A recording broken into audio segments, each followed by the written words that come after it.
성가대 찬양 감사합니다.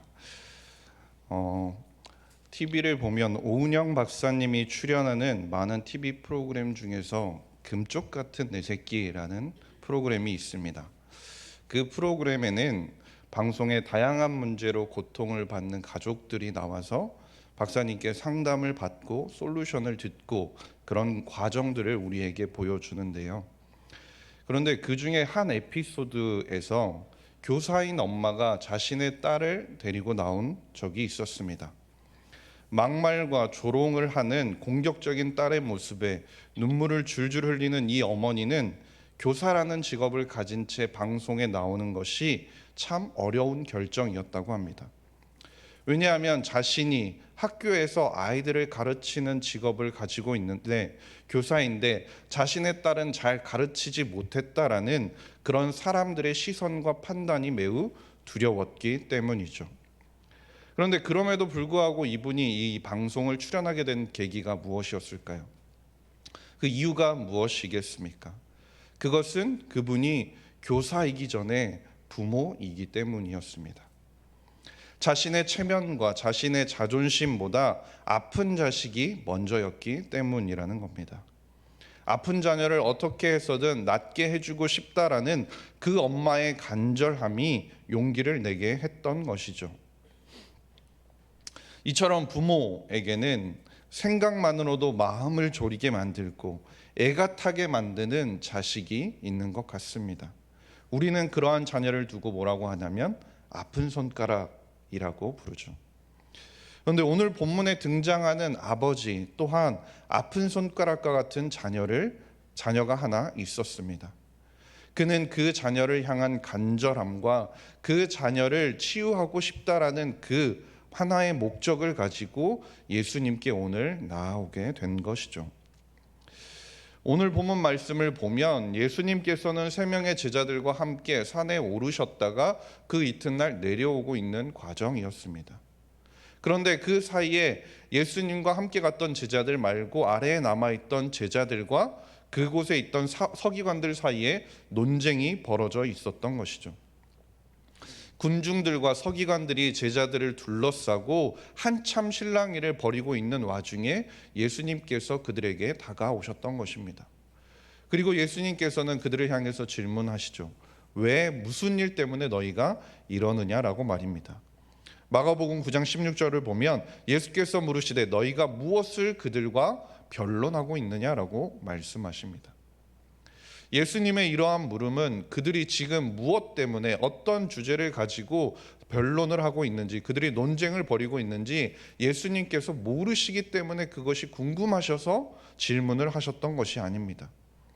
예수님의 그 물음은 제자들이 실패할 수밖에 없었던 이유, 그리고 그것에 대해서 그곳에 함께 모여있는 사람들에게 가르치고자 하시는 목적이 담긴 질문이었다라는 것이죠. 그런데 예수님께서는 제자들을 향해서 너희가 왜 변론을 하고 있느냐라고 물어보셨는데 예수님의 이 질문을 듣고 그 무리 중에서 가장 급박한 마음을 가지고 있는 한 사람이 예수님 앞으로 뛰쳐나오게 됩니다. 그게 누굴까요? 네, 귀신 들려 병을 앓고 있는 그 아들의 아버지였다라는 것이죠. 지금 그에게 있어서는 자신의 아들이 낫는 것, 자신의 아들의 병을 고치는 것 말고는 중요하거나 급한 것이 없었습니다. 그러니 자신이 기다리던 예수님이 나타난 것을 보자마자 그분께 달려간 것입니다. 이어서 우리 17절, 18절 말씀인데요. 우리 2절 말씀을 함께 읽도록 하겠습니다. 시작. 무리 중에 하나가 대답하되 선생님, 말 못하게 귀신 들린 내 아들을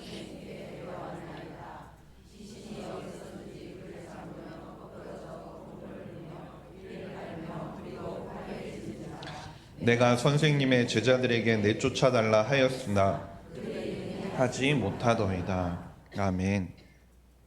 지금 그 소년의 상태는 벙어리 귀신에 들려서 말도 하지 못하고 듣지도 못하는 상태였습니다. 바깥 세상과 전혀 소통이 되지 않는 상황이었다는 것이죠. 그리고 이에 더해서 그 자녀는 간질 증세까지 있어서 어쩌면 아들이 살 가능성이 희미해져 가고 있는 상황이었습니다.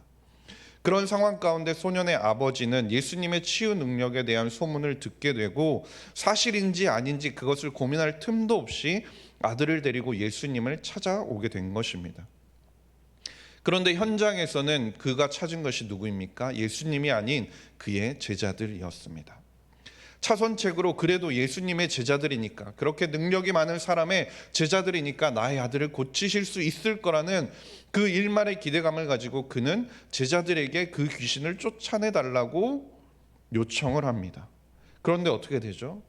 제자들이 보기 좋게 실패하고 만 것입니다. 이 일을 겪으면서 그곳을 기대하면서 바라봤던 군중들도, 그리고 그것을 기대하며 나왔던 아버지도, 심지어 실패한 제자들도, 그리고 본문을 읽는 우리도 어쩌면 의아함을 느끼게 되는 것 같습니다. 왜냐하면 분명 제자들에게는 예수님께서 귀신을 내쫓는 권능이 있었기 때문입니다. 마가복음 3장 15절 말씀인데요. 마가복음 3장 15절 말씀에 이렇게 말씀합니다. 귀신을 내쫓는 권능도 가지게 하려 하심이로라.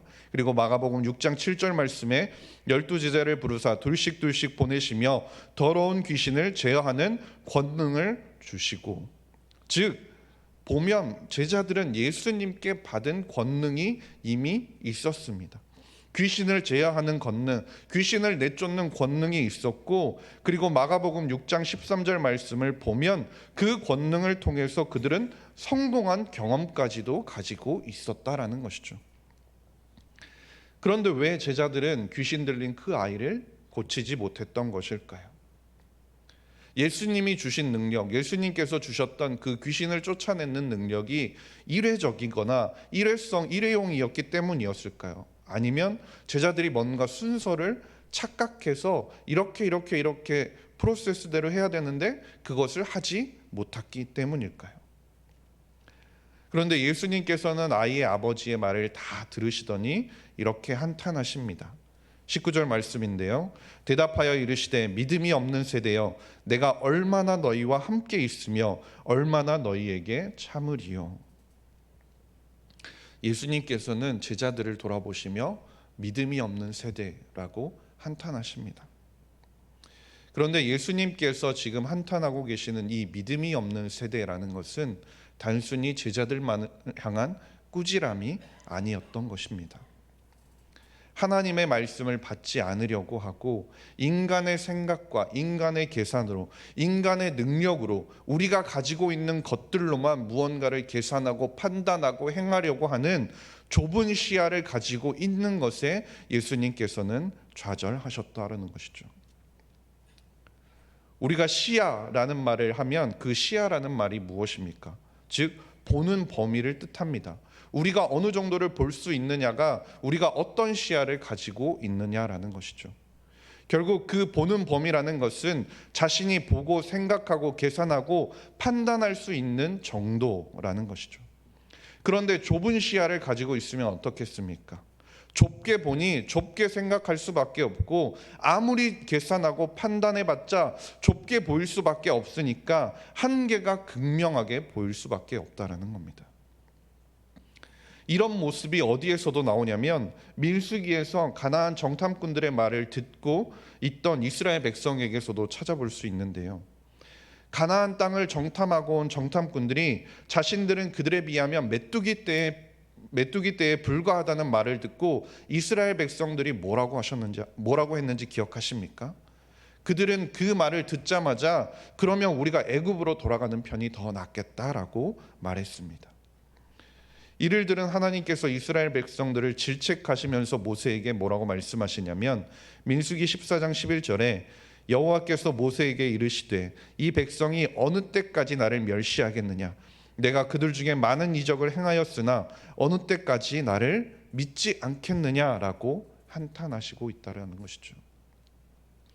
예수님께서 가나안 땅 그 앞까지 그들을 이끌어 오시면서 보여주셨던 수많은 기적과 이적들, 자신들의 능력이 아니고 자신들이 가지고 있는 어떤 계획이나 판단이 아니고 예수님께서 이끌어 오셨고 하나님께서 그들을 이끌어 오셨음에도 불구하고 그들이 지금 그 가나안 정탐꾼의 말을 듣고 하고 있는 모습이 무엇입니까? 자신들이 가지고 있는 능력, 자신들의 싸움 실력을 비교하고 외적으로 보이는 그들과 자신들의 그 체격의 조건을 비교하면서 그들은 그들의 시선을 빼앗겨 버리고 만 것입니다. 결국 그 시선에 갇혀서 좁은 시야로 바라보게 되니 가나안 땅의 원주민들이 너무나 거대해 보인 것입니다. 그보다 더 크신 하나님을 바라보지 못하고 좁은 시야로 그들을 바라보게 되니 그들의 선택이 어떻게 나올 수밖에 없습니까? 애굽으로 돌아가자는 말이 나올 수밖에 없는 것입니다. 결국 이처럼 이런 좁은 시야를 가지고 귀신을 쫓아내지 못했던 예수님의 제자들이나 그리고 가나안 땅을 앞에 두고도 결국은 40년의 광야 생활에 들어가야 했던 이스라엘 백성들이나 그들이 하나님 앞에서 실패할 수밖에 없었던 이유는 결국 그들의 마음 가운데 자리 잡고 있는 불신앙의 그들이 졌기 때문이라는 것이죠. 결국 그 좁은 시야는 예수님께서 말씀하시며 한탄하시는 그 믿음 없는 세대의 대표적인 특징이라는 것입니다. 예수님께서는 제자들을 향해서 이처럼 믿음이 없는 세대라고 한탄을 하시면서 아버지를 보고 아이를 데려오라라고 말씀하십니다. 그런데 아버지 입장에서 생각해 보면 어떻겠습니까? 아버지는 제자들의 실패를 경험해서인지 예수님께 이번에 조금은 신중하게 요청을 하게 됩니다. 마가복음 9장 22절 말씀인데요. 우리 마가복음 9장 22절 말씀을 함께 읽도록 하겠습니다. 시작. 귀신이 그를 죽이려고 불과 물에 자주 던졌나이다. 그러나 무엇을 하실 수 있거든 우리를 불쌍히 여기사 도와주옵소서. 아멘. 지금 그 아버지가 예수님을 보고 뭐라고 합니까? 할 수 있거든 자신을 도와달라라고 말하고 있습니다. 이 말은 바꿔 말하면 내가 예수님을 믿지 못하겠습니다라고 하는 아버지의 고백과도 같습니다. 예수님을 전적으로 신뢰하지 못하고 있는 것입니다. 근데 충분히 그럴 만도 한 것 같습니다. 소문이 무성한 사람의 제자들에게 부탁을 했음에도 그는 결국 실패를 경험했습니다. 그 실패를 경험하면서 그는 자연스럽게 예수님과 예수님의 제자들을 동일시 여기게 된 것이죠. 그러니 아들의 치유를 바라는 그 간절함은 마음속에 가지고 있지만 그 한켠에 어떤 마음이 일어나냐면 정말 저 사람이 예수님이 능력이 있는지 없는지에 대한 의심이 싹트기 시작했다라는 것입니다. 그런데 그처럼 의심하고 있는 그 아버지를 향해서 예수님께서 뭐라고 말씀하시나요? 마가복음 9장 23절에 예수께서 이르시되 할 수 있거든이 무슨 말이냐? 믿는 자에게는 능히 하지 못할 일이 없느니라 라고 말씀하십니다. 소년의 아버지는 예수님을 향해 예수님 당신이 능력이 있다면 나에게 보여달라라고 요청합니다. 그러나 예수님께서는 뭐라고 말씀하시냐면 그를 향해 믿는 자가 모든 것을 할 수 있다고 말씀하십니다. 바꿔 말하면 하나님의 능력을 경험할 수 있는 자는 무엇입니까? 믿는 자라는 것입니다. 예수님께서 제자들과 그리고 소년의 아버지에게서 보고자 했던 그 믿음, 결국 그 믿음이란 것이 대체 무엇인 걸까요? 하나님의 자녀인 우리에게 있어서 그리고 신앙생활을 하는 우리에게 있어서 믿음이란 정말 매우 중요한 것이라는 사실을 반복해서 이야기해도 부족한 것 같습니다. 히브리서를 보면 믿음이 없이는 하나님과 함께 할 수도 없고 그분을 기쁘게 해드리는 것도 불가능하다고 말씀합니다. 또한 게다가 어떤 신학자가 믿음에 관해서 이야기하기를 무엇이라고 말하냐면 우리 주위에 보이는 세상이 존재하는 전부인가? 라고 누군가가 질문을 하게 됐을 때 그 질문에 우리가 분명한 대답을 내놓지 못하면 그것은 우리가 신앙과 불신앙의 경계에 서 있는 것이라고 말하기까지 하는 것이죠. 우리 주위에 보이는 세상이 존재하는 전부인가? 성도님 여러분들께서는 만약에 이 질문을 받으시면 무엇이라고 대답하시겠습니까? 히브리서 11장 1절 말씀을 보면 이렇게 말씀합니다. 우리 히브리서 11장 1절 말씀을 함께 읽도록 하겠습니다. 시작. 믿음은 바라는 것들의 실상이요 보이지 않는 것들의 증거니. 아멘. 믿음은 바라는 것들의 실상이요 보이지 않는 것들의 증거라고 말씀하고 있습니다. 이 말씀을 쉬운 성경으로 보게 되면 뭐라고 하냐면 보이지 않지만 그것이 사실임을 아는 것, 그것이 바로 믿음이라고 이야기합니다. 즉 신앙과 불신앙의 경계의 차이가 무엇이냐면 보아도 보지 못하는 것과 보이지 않지만 보는 것의 차이라는 것이죠. 예수님께서는 부자와 나사로의 이야기를 통해서도 이에 관해서 말씀하시는데요. 좁은 시야를 가지고 보아도 보지 못하는 자들은 아무리 죽은 자들이 살아나서 이 땅이 끝이 아니라 예수님 하나님의 나라가 있다라는 것을 말할지라도 그들은 받아들이지 못할 것이라고 경고하신 겁니다. 심지어 그들에게는 콩으로 메주를 쓴다 해도 믿지 않는다라는 것이죠. 그들 가운데는 스스로 알 만큼 안다는 교만함과 편견과 아집으로 인해서 보지 못하고 들어도 듣지 못하는 상태가 바로 좁은 시야를 가지고 믿음이 없는 세대의 모습이라는 겁니다. 예수님이 분명 자신을 위해서 나를 위해서 이 땅 가운데 오셨고 그분께서 우리를 위해서 죽어주셨다라고 아무리 말하고 또 말하고 또 말해도 그들이 믿지 않는다라는 겁니다. 이것이 바로 믿음이 없는 세대, 좁은 시야를 가진 자, 보아도 보지 못하는 자들이라는 겁니다. 그렇다면 우리가 믿음으로 볼 수 있는 것이 무엇이겠습니까? 믿음은 우리로 하여금 실제로 하나님을 보지 않고서도 유일하시며 참된 하나님을 믿게 하는 것입니다.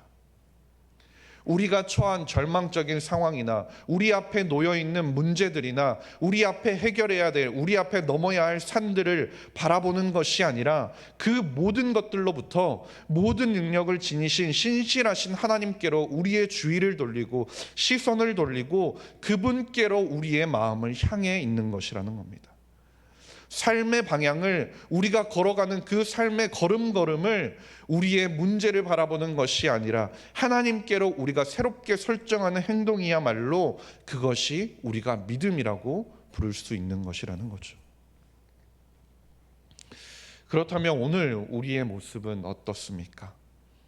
우리는 지금 오늘 어디를 바라보고 있습니까? 하나님께서는 우리가 어떤 모습을 가지고 나아오길 원하고 계시는 걸까요? 마가복음 9장 24절 말씀에 그 아버지의 외침이 나옵니다. 우리 마가복음 9장 24절 말씀을 함께 읽도록 하겠습니다. 시작. 곧 그 아이의 아버지가 소리를 질러 이르되 내가 믿나이다. 나의 믿음 없는 것을 도와주소서 하더라. 아멘. 그 아이의 아버지가 지금 어떻게 외치고 있습니까? 내가 믿나이다. 나의 믿음 없는 것을 도와주소서라고 말씀합니다. 이 말 자체만 보면 되게 뭔가 이상한 말 같습니다. 믿는다고 하면서 믿지 못함을 도와달라고 간청하고 있는 겁니다. 그런데 이 간절한 외침, 이 아버지의 외침은 결코 모순되는 말이 아닙니다. 그는 자신의 아들을 고쳐야 한다는 그 간절함으로 인해서 자신이 믿는 자인 동시에 예수 그리스도를 눈앞에 두고도 의심하는 자라는 사실을 직면하고 인정한 것입니다. 그는 여전히 예수님이 눈앞에 있음에도 불구하고 예수님께서 자신의 아들을 구할 수 있는지 없는지에 대해서 의구심을 완전히 버리지 못한 상태라는 겁니다. 그러나 그는 자신이 지닌 그 의심하는 마음, 지금 예수 그리스도가 그 아들을 고치실 수 있는지 없는지에 대해 의구심이 드는 그 마음에 자신의 삶의 주도권을 내주려고 하지 않고 발버둥치고 있다라는 것이죠. 왜 그런 마음이 그에게 있었습니까? 그는 자신의 아이를 고쳐야 한다는 간절함이 있었기 때문입니다. 만약 자신이 의심하는 마음을 가지고 예수님께서도 예수님의 제자들도 자신의 아이를 고치지 못하셨으니까 예수님도 당연히 고치지 못하실 것이라는 그 의심하는 마음 때문에 예수님께 간구하지 못하고 그가 돌아갔다면 어떻게 됐겠습니까? 그 아이는 어떻게 됐겠습니까? 그가 그냥 포기하고 집으로 돌아갔다면 자신의 아이가 낳을 길은 두 번 다시 없었을지도 모르는 겁니다. 그런데 그 아버지의 간절한 외침이 오늘 하루를 살아가고 있는, 오늘을 살아가는 우리의 모습과 같다라는 것이죠. 우리가 지금 예배를 드리기 위해서 교회에 앉아 있고 하나님의 말씀을 듣고 하나님께 간구하며 나아가고는 있지만, 우리가 교회에 앉아 있기 때문에, 말씀을 듣기 때문에 우리의 마음 안에는 신앙만을 품고 있다라고 말할 수 없다라는 것이죠. 세상에 방황하고 있는 저들의 마음 가운데는 불신앙만 가득 차 있고 저들이야말로 믿지 않는 세대라고 우리가 손가락질할 수는 없다라는 것입니다. 왜냐하면 신앙과 불신앙이라는 것은 분리되어서 존재하는 것이 아니라 우리 대부분의 마음 가운데 함께 존재하기 때문입니다. 물과 기름처럼 절대 섞일 수 없는 것처럼 보임에도 불구하고 우리 안에 항상 존재하는 것이 그것이라는 것이죠. 그래서 루터는 우리를 그 상태를 향해서 무엇이라고 이야기하냐면, 우리는 의인 동시에 죄인이라고 말하고 있는 것입니다. 즉 예수 그리스도께서 제자들을 향해서 말씀하셨던 믿지 않는 세대와 믿는 세대의 차이는 믿음이 있고 없고의 차이가 아니라는 것이죠. 예수님의 제자라고 불리는 사람들은 모든 것을 버리고 예수 그리스도를 따르는 사람을 말하는 거지만, 다른 한편으로 말하면 결정적인 순간에, 그 모든 것 가운데 삶의 그 결정적인 순간에 비참할 정도로 내가 무능하고 내가 믿음 없음을 보여주는 자들이 바로 예수님의 제자라는 것이죠. 그것이 우리의 모습이라는 겁니다.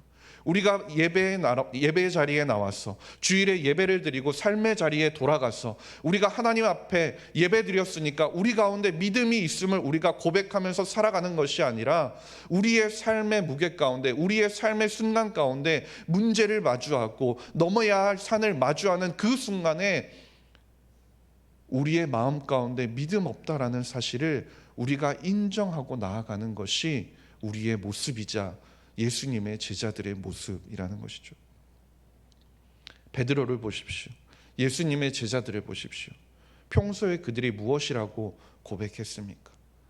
그들이 예수님께 무엇이라고 말했습니까? 예수님을 따라서 죽겠다고까지 소리쳤던 그들이 예수님이 잡히시던 밤에 그들은 어디에 있었습니까? 우리와 세상 사람들의 차이는 믿음이 있고 없고의 차이가 아니라는 겁니다. 우리 안에 있는 불신앙을 우리가 정말 그것이 문제임을 인식하고 있냐, 인식하지 못하냐의 문제라는 겁니다. 우리의 모습은, 우리가 세상 사람들과의 차이는 무엇이냐면, 우리의 믿음 없음, 우리의 연약함, 우리 안에 여전히 불신앙이 존재함을 우리가 인정하고 지속적으로 주님 앞에 우리가 믿음이 없으니 주님 나를 구원하여 달라고 간구하며 하나님 앞에 기도하며 나아가는 것이 우리의 차이점이라는 겁니다.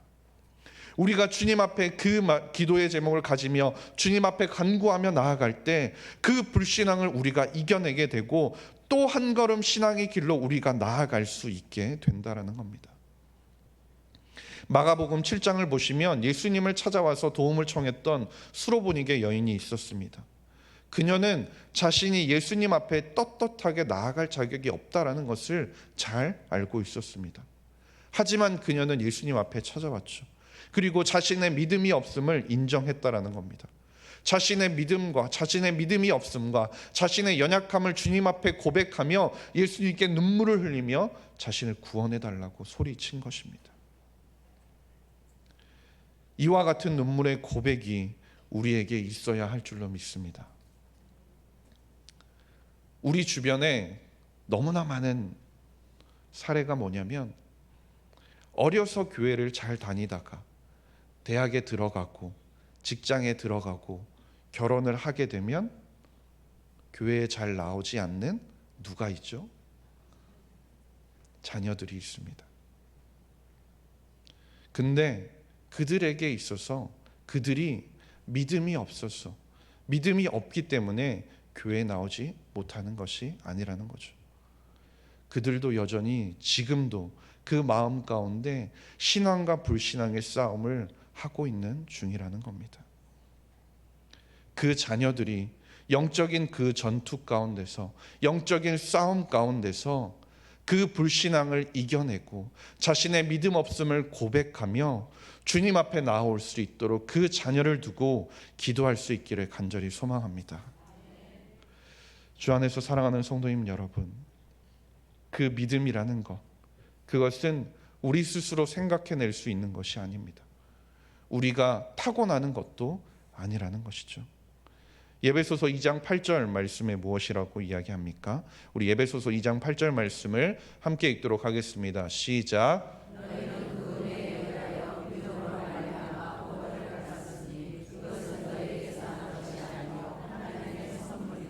아멘.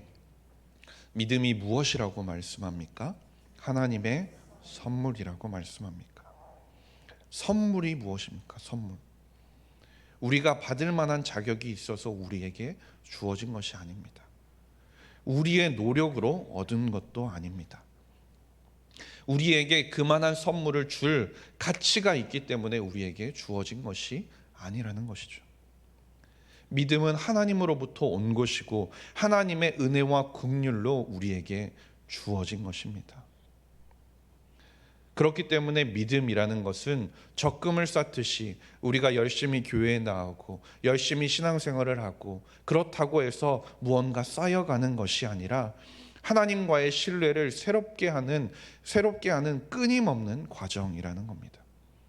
인간이 아무리 하나님을 신뢰하는 믿음을 소유한다고 해도 우리는 여전히 불완전한 존재입니다. 우리의 믿음 속에는 늘 불신앙의 씨앗이 자라나려고 기회를 엿보고 호시탐탐 우리를 넘어뜨리려고 한다라는 것이죠.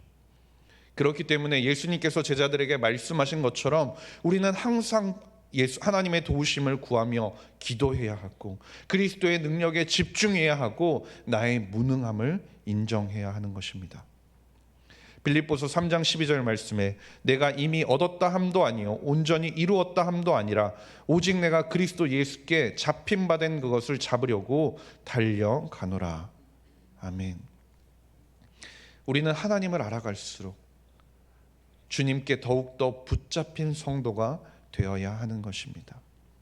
신앙의 연수가 쌓여간다고 해서 우리가 하나님으로부터 독립적인 존재가 되는 것이 아니라 거듭났다고 능력을 얻었다고 자만하는 것이 아니라 죄에 대해서 불신앙에 대해서 우리가 더욱더 경계하며 주님의 자녀로서 더욱더 주님 옆에 정말 떨어지지 않을 정도로 찰싹 붙어있기를 우리가 간구해야 하는 것입니다.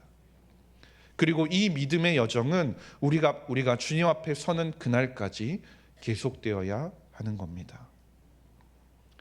간절히 바라기는 정말 매일 넘어지고 실패하는 인생임에도 불구하고 주님께서 굳센 손과 의로운 손으로 항상 우리의 영혼과 삶을 고집스럽게 붙들어 달라고, 놓지 말아 달라고, 끝까지 주님 옆에 함께할 수 있도록 우리를 붙잡고 하루하루를 살아갈 수 있게 해달라고 간구하며 기도하며 매일의 삶을 살아내는 모든 성도님들이 될 수 있기를 주님의 이름으로 간절히 소망합니다. 우리 이 시간 찬양하고 잠시 기도하면 좋겠는데요. 우리 주 없이 살 수 없네 함께 찬양하기 원합니다. 우리 가사를 생각하시며 주 없이 살 수 없네 함께 찬양하기 원합니다. 주 없이 살 수 없네 죄인의 구주여 그 귀한 보배 피로 날 구속하소서. 구주의 사랑으로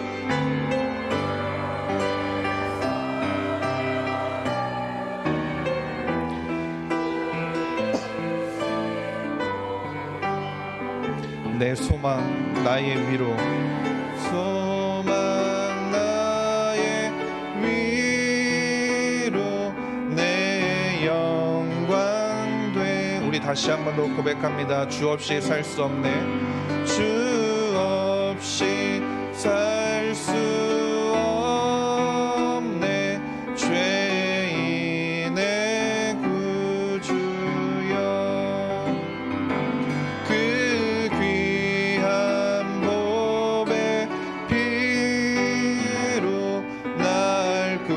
구속하소서.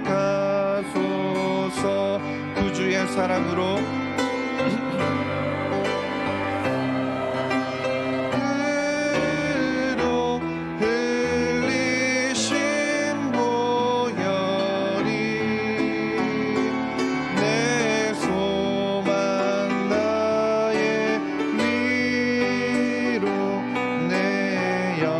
다시 한번 마지막으로 고백합니다. 주 없이 살 수 없네. 주 없이 살 수 없네. 죄인의 구주여, 그 귀한 보배 피로 날 구속하소서. 구주의 사랑으로, 구주의 사랑으로 흘리신 보혈이 내 소망 나의 위로 내 영광 됩니다. 우리 이 시간 함께 기도하기를 원합니다. 주님, 우리 안에 자리 잡고 있는 그 불신앙을 이겨내게 하여 주시옵소서. 우리의 자녀들이 믿음의 눈을 열어 하나님을 온전히 바라보게 하시고 보이지 않는 하나님을 온전히 바라보며 나아갈 수 있는 그 삶들이 되게 하여 주시옵소서. 우리 인생이 끝나는 날까지 하나님의 영광의 나라를 바라보며 믿음의 싸움에 승리케 하여 주시옵소서. 이 시간 주님의 이름 한번 부르신 이후에 동성으로 함께 기도하며 나아가겠습니다. 주여, 하나님 아버지 감사합니다. 하나님, 정말 우리가 우리 안에 자라나고 있는 그 불신앙을 하나님 외면하면서 살아가는 것이 아니라 하나님, 우리의 믿음 없음, 우리의 무능함, 우리의 연약함을 주님 앞에 고백하며 나아갈 수 있는 우리의 삶이 되게 하여 주시옵소서. 하나님, 우리의 믿음이 자라는 순간이, 하나님의 역사를 하나님 우리 삶에 경험하게 되는 순간이, 우리의 믿음 없음을 고백하며 하나님 우리의 연약함을 고백하는 그 순간이라는 사실을 하나님 우리가 입술로 고백하며 나아가는 우리의 삶이 될 수 있도록 하나님 인도하여 주시옵소서. 하나님, 우리의 자녀들을 기억하여 주시옵소서. 하나님, 세상을 향하여 방황하고 하나님 세상 가운데서 주님 앞에 나오지 못하는 우리의 자녀들, 하나님 그들이 온전히 하나님 믿음의 눈을 열어주시고 하나님을 온전히 바라보며 나아갈 수 있도록 인도하여 주시고, 하나님 정말 우리가 보이지 않지만 하나님 보이지 않는 그 하나님을 하나님 보게 하여 주시고 하나님 믿게 하여 주시고, 하나님 앞에 나와 하나님 간구하며 기도하며 자신의 연약함을 내려놓고 하나님 정말 주님 앞에 기도하며 나아가는 하나님 우리 자녀들 될 수 있도록 주님께서 붙잡아 주시옵소서. 하나님, 우리의 인생 가운데 하나님 우리의 인생이 끝나는 날까지 하나님의 영광의 나라를 우리가 바라볼 수 있게 하여 주시고, 하나님께서 주실 그 상급을 우리가 기대하며 나아갈 수 있도록 인도하여 주시옵고, 하나님 그리하여서 우리가 끝까지 그 믿음의 싸움을 싸워서 하나님 그 믿음의 싸움 가운데 온전히 매일매일 주님과 함께함으로 하나님 승리를 경험케 하여 주시옵소서. 주님의 하나님 아버지 감사합니다. 오늘도 예배의 자리에 나오게 하심에 하나님 감사드립니다. 주님을 온전히 믿는 믿음 가운데 우리 안에 불신앙의 씨앗이 자라는 것을 경계하게 하여 주시옵소서. 매일의 삶 가운데 온전히 주님께 붙들려 살아가기를 간구하며 나아가는 모든 성도님들이 되게 하여 주시옵소서. 감사드리며 모든 말씀 우리 구주 예수 그리스도의 이름으로 기도드렸습니다. 아멘.